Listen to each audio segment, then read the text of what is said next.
Everyone सिधै classes र अब्जेक्ट्समा जानुभन्दा अगाडि चाहिँ म पहिले C++ को यिनी तीनटा टपिक्समा डिस्कस गर्न चाहन्छु जुन चाहिँ सी ल्याङ्ग्वेजमा एभाइलेबल थिएन र सी ल्याङ्ग्वेज हामीले पढ्नु पनि पर्दैन थियो। यिनी कुरा चाहिँ C++ मा इन्टायरली नयाँ छन्, त्यही भएर पहिला यिनी कुराको जेनरल डिस्कसन गरेर म बल्ल क्लासेस एन्ड अब्जेक्ट्समा मुभ गर्छु। तिनी टपिक्सहरू चाहिँ रेफरेन्स भ्यारिएबल्स, इनलाइन फङ्सन्स र फङ्सन ओभरलोडिङ हुन्। अब रेफरेन्स भ्यारिएबलको कुरा गर्ने हो भने चाहिँ रेफरेन्स भ्यारिएबल भनेको सिम्पली अलरेडी एक्जिस्ट गरेको भ्यारिएबलको चाहिँ अनदर नेम हुनाले पहिले एउटा हामीले भ्यारिएबल बनाइसकेको छौँ, त्यसको चाहिँ अर्को नाम रेफरेन्स भ्यारिएबल भनेको।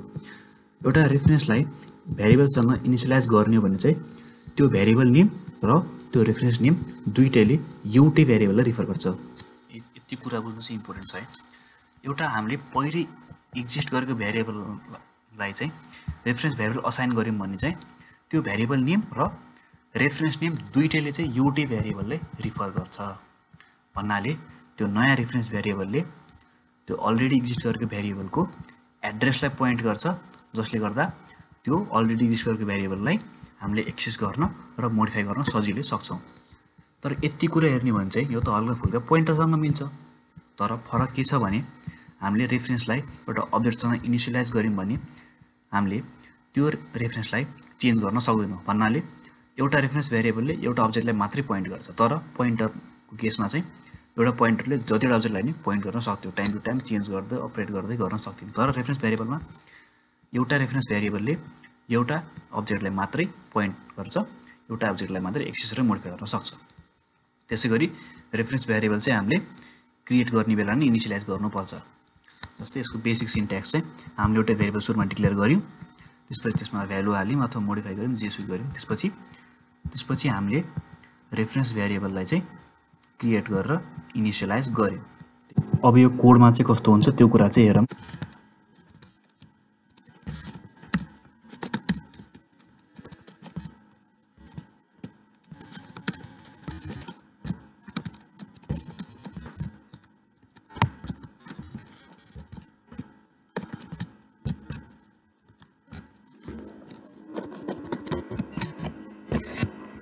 पहिला चाहिँ मैले सिम्पली एउटा एक्स भन्ने भ्यारिएबललाई इनिसियलाइज गरेँ।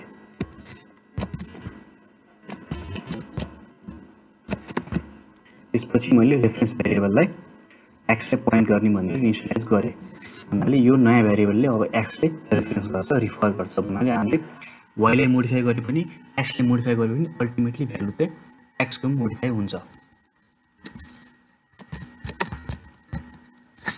अब के हो भन्दा रेफरेन्स भ्यारिएबलले एक्सको भ्यालु चेन्ज गर्यो। त्यसलाई अब भेरिफाई गरेर चाहिँ सिम्पली हामीले आउटपुट गरेर हेरौँ।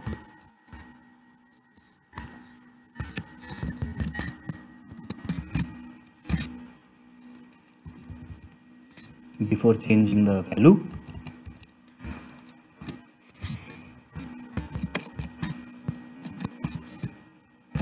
and after changing the value। तर यसमा सिम्पल एउटा ट्याग पनि दिउँ है, नत्र भने चिन्न गाह्रो हुन्छ।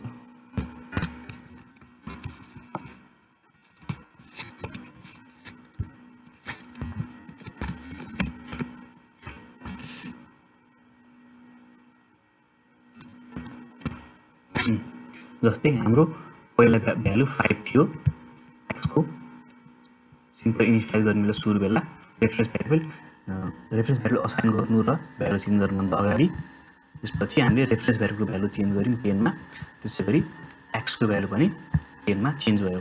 सो बेसिकली रेफरेन्स भ्यारिएबलको कन्सेप्ट यही नै हो।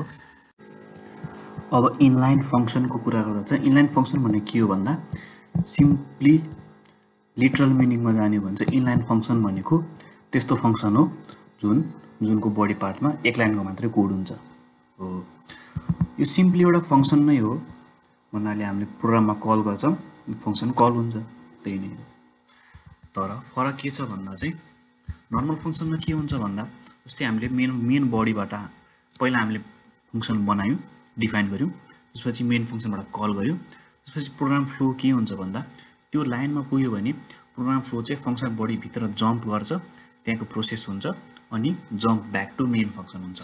तर इनलाइन फङ्सनमा के हुन्छ भन्दा कम्पाइलरले कम्पाइल हुने बेला त्यो जहाँनिर इनलाइन फङ्सन कल भएको छ मेन बडीमा त्यो कल भएको पोर्सनलाई चाहिँ यसले त्यो इनलाइन फङ्सनको बडीको कोडलाई चाहिँ रिप्लेस गर्छ। यो कस्तो बेला काम लाग्छ भन्दा जस्तै कुनै सर्ट फङ्सन छ तर हामीले एकदम रिपिटेडली कल गरिरहनु परेको छ, त्यस्तो केसमा चाहिँ यसले त्यो बडी पार्टलाई रिप्लेस गरिदिन्छ कम्पाइलरले, त्यसले गर्दा कम्पाइल टाइम चाहिँ हाम्रो एकदम घट्ने भयो। हामीले नर्मली अब हामीले एज युजर चाहिँ हामीले देख्ने भएन त्यस्तो कुराहरू, तर एकदम लार्ज कोड अथवा ठुलो कोडहरू भएको कुरामा चाहिँ यसले धेरै हेल्प गर्छ। भन्नाले कम्पाइल टाइम एकदम म्यासिभली रिड्युस गर्छ, धेरै कल गरिरहनु परिरहेको छ भने चाहिँ। सिम्पली फङ्सनलाई इनलाइन बनायौँ भने हामीले कम्पाइलरले त्यो फङ्सनभित्र भएको कोडलाई चाहिँ फङ्सन कल भएको ठाउँमा कम्पाइल टाइममा रिप्लेस गरिदिन्छ। फङ्सनलाई इनलाइन बनाउन सिम्पली हामीले इनलाइन भन्ने किवर्ड युज गर्नुपर्छ फङ्सनलाई डिफाइन गर्दा।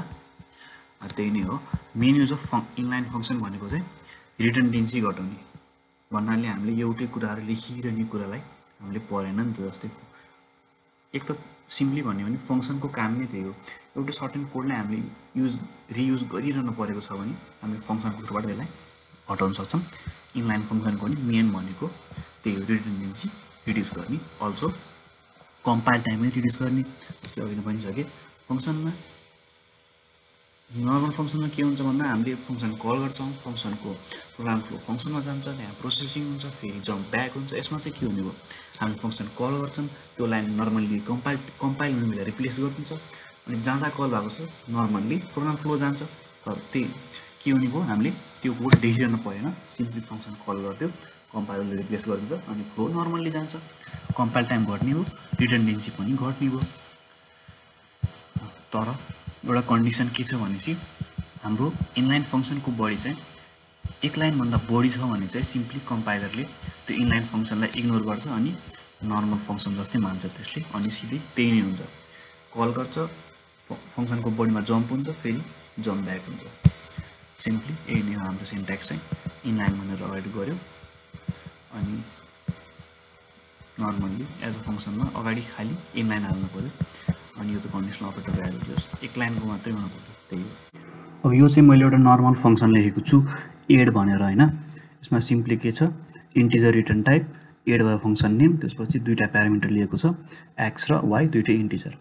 सिम्पली यसमा के गरेको छ, एउटा सम भन्ने भेरिएबल बनाएर सममा एक्स प्लस वाइ गरेर रिटर्न गरेको छ। अनि यहाँ कल गर्दा के हुन्थ्यो भनेपछि यहाँ अब एड भनेर कल गऱ्यौँ भने चाहिँ यहाँबाट प्रोग्राम फ्लो जम्प भएर यहाँ आउँछ, त्यसपछि यिनी प्रोसेसर गर्छ, त्यसपछि फेरि जम्प ब्याक हुन्छ अनि यहाँ भ्यालु आउँछ। जस्तै अब यसलाई सिम्पली हामीले कम्पाइल गरेर हेर्ने हो भने चाहिँ एड आउँछ होइन। अब यसलाई हामीले इनलाइन कसरी बनाउने त, इनलाइन बनाउन सिम्पली अघि मैले के भनेको थिएँ, अगाडि इनलाइन किवर्ड हाल्ने, तर यति गरेर इनलाइन बन्दैन। जस्तै अघि एउटा मेन कुरा के छ, इनलाइनमा एक लाइनको कोड हुनु पर्यो। यसलाई सिम्पली मोडिफाई कसरी गर्ने भन्दा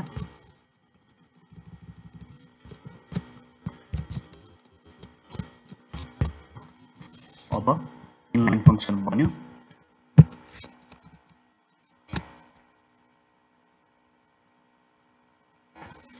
अब कम्पाइल गरेर हेर्दा रिजल्ट त उही देखिए पनि, तर मैले भने नि होइन, हामीले नर्मल युजरले केही फरक नदेखिए तापनि तर कम्पाइल टाइम चाहिँ रेस भएको हुन्छ अनि यसको जम्पिङ टु एन्ड फ्रो चाहिँ हुँदैन।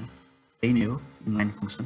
फङ्सन ओभरलोडिङ चाहिँ ओओपीको एउटा फिचर हो जो C++ले पनि सपोर्ट गर्छ। यसमा के हुन्छ भन्दा टु अर मोर फङ्सनको चाहिँ नेम चाहिँ सेम हुन्छ, तर नम्बर अफ आर्गुमेन्ट अथवा प्यारामिटर अनि टाइप अफ आर्गुमेन्ट चाहिँ डिफ्रेन्ट हुन्छ। यिनी फङ्सनहरूलाई ओभरलोडेड फङ्सन भनिन्छ। ओभरलोडेड फङ्सनको नेम चाहिँ सेम हुन्छ, तर number of argument and or type of argument parts चाहिँ डिफ्रेन्ट हुन्छ। फङ्सन ओभरलोडिङ भनेको एउटा स्ट्याटिक पोलिमोर्फिजमको एउटा टाइप हो। भन्नाले के हुन्छ भन्दा फङ्सन ओभरलोडिङलाई चाहिँ हाम्रो कम्पाइलरले कम्पाइल गर्ने बेला नै चिन्छ। त्यसै गरी यिनीहरू चाहिँ हाम्रो भ्यालिड ओभरलोडेड फङ्सन हो। जस्तै यसमा हेर्दा हुन्छ टेस्ट टेस्ट टेस्ट टेस्ट, नाम चाहिँ सबैको सेम छ, तर प्यारामिटर चाहिँ सबको फरक छ। के फरक छ भन्दा नम्बर अफ प्यारामिटर अनि टाइप अफ प्यारामिटर चाहिँ फरक छ। जस्तै यसमा प्यारामिटर कुनै छैन, यसमा दुईटा प्यारामिटर छ, एउटा इन्टिजर छ, एउटा अर्को पनि इन्टिजर छ। यसमा दुईटा प्यारामिटर छ, एउटा इन्टिजर छ, अर्को फ्लोट छ। यसमा एउटा प्यारामिटर छ, इन्टिजर छ। यो कुरा ख्याल गर्नु कि जस्तै यसमा मैले रिटर्न टाइप पनि फरक गरेको छु हैन। यसबाट पनि फंक्सन ओभरलोडिङ हुन्छ, तर दुईटै प्यारामिटर चाहिँ दुईटा फंक्सनको प्यारामिटर सेम छ, इन्टिजर छ, दुईटा प्यारामिटर छ भने, तर रिटर्न टाइप चाहिँ एउटाको फ्लोट छ, अर्को इन्टिजर छ भने नि त्यस्तोलाई पनि हामीले फंक्सन ओभरलोडिङमा चाहिँ गर्दैनौँ। किन गर्दैनौँ भन्दा जस्तै हामीले मेन फंक्सनबाट कल गर्दा त हामीले सिम्पली प्यारामिटर पास गर्ने हो नि त, यसको रिटर्न टाइप त्यहाँबाट स्पेसिफाई हुँदैन नि त। त्यही भएर त्यसले के गर्छ, त्यसले प्रोग्राममा कन्फ्युजन क्रिएट गर्छ। त्यही भएर त्यसलाई पनि हामीले फंक्सन ओभरलोडिङमा गर्दैनौँ। सिम्पली यिनी दुईटा कुराहरू चाहिँ एकअर्कासँग म्याच हुन भएन। नम्बर अफ आर्गुमेन्ट र data type of each arguments दुईटै कुरा म्याच हुन भएन। हामीले दुईटै कुरालाई मोडिफाई गर्दै युनिक बनाउन सकिन्छ। युनिक अब युनिक त युनिक, तर नेम चाहिँ चेन्ज गर्नु भएन। नेम चेन्ज भयो भने त फंक्सन ओभरलोडिङ नै हुँदैन। भन्नाले नेम चाहिँ सेम हुन्छ, तर number of arguments and or data type of each arguments चाहिँ फरक हुन पर्यो, नत्र पनि त्यसलाई फंक्सन ओभरलोडिङ भन्न मिल्दैन। अब थ्योरेटिकली चाहिँ फंक्सन ओभरलोडिङको यति नै हो। अब कोड वाइज पनि हेरौँ। यो चाहिँ मैले एउटा बेसिक प्रोग्राम लेखेको छु, जसमा चाहिँ मैले प्रिन्ट भन्ने फंक्सन बनाएको छु, जसमा चाहिँ प्यारामिटर जे पठाए, जस्तै हेलो वर्ल्ड भन्नाले स्ट्रिङ पठाएपछि यसले स्ट्रिङ प्यारामिटर लिएर स्ट्रिङलाई प्रिन्ट गरिरहेछ। अस्ति नै मैले भनेको थिएँ सीमा चाहिँ यसरी स्ट्रिङ भन्ने डेटा टाइप सपोर्ट गर्दैन थियो, तर C++मा चाहिँ स्ट्रिङ सपोर्ट गर्छ। अब फंक्सन ओभरलोडिङलाई इम्प्लिमेन्ट गर्न ट्राई गरौँ। पहिला फंक्सन बनाऊ, ओभरलोड गरौँ।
अब चाहिँ फंक्सन ओभरलोडिङ इम्प्लिमेन्ट गर्यो।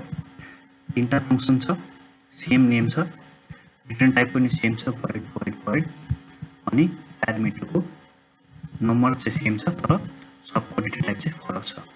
अब यसले फंक्सन ओभरलोडिङ इम्प्लिमेन्ट हुन्छ कि हैन त अब कम्पाइल गरेर हेरौँ।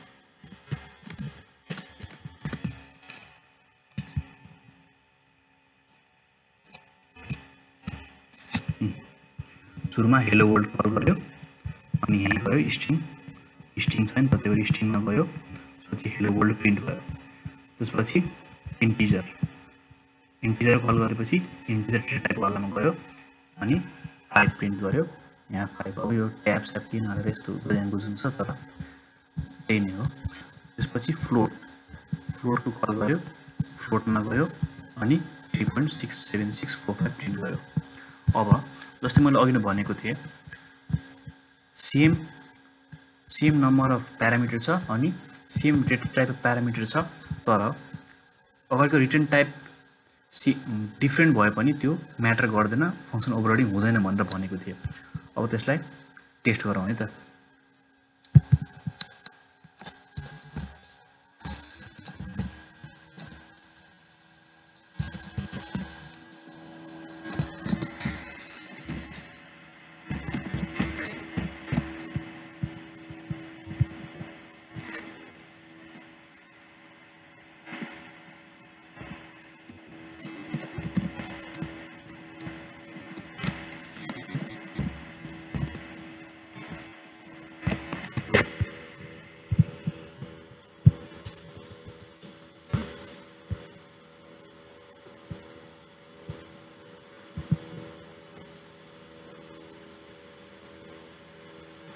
अब यहाँ चाहिँ अब चाहिने भनेको धेरै नै एरर आएको छ है। तर जस फोकस गर्ने कुरा के हो भन्दा चाहिँ यहाँ एम्बिग्युटी क्रिएट भयो। यो एम्बिग्युटी न्यू डिक्लेरेसन हुनाले दुईटा सेम नेम छ, सेम प्यारामिटर छ। कन्डिसन यही हो नि त, के अरे एम्बिग्युटी क्रिएट हुने फङ्सन ओभरलोडिङमा। यो रिटर्न टाइप चाहिँ म्याटर गर्दैन, नेम चाहिँ सेम हुन पर्यो तर रिटर्न टाइप अथवा नम्बर अफ प्यारामिटर चाहिँ डिफ्रेन्ट हुन पर्यो। अब यही नै हो फङ्सन ओभरलोडिङको। So this much for this video, see you in the next one.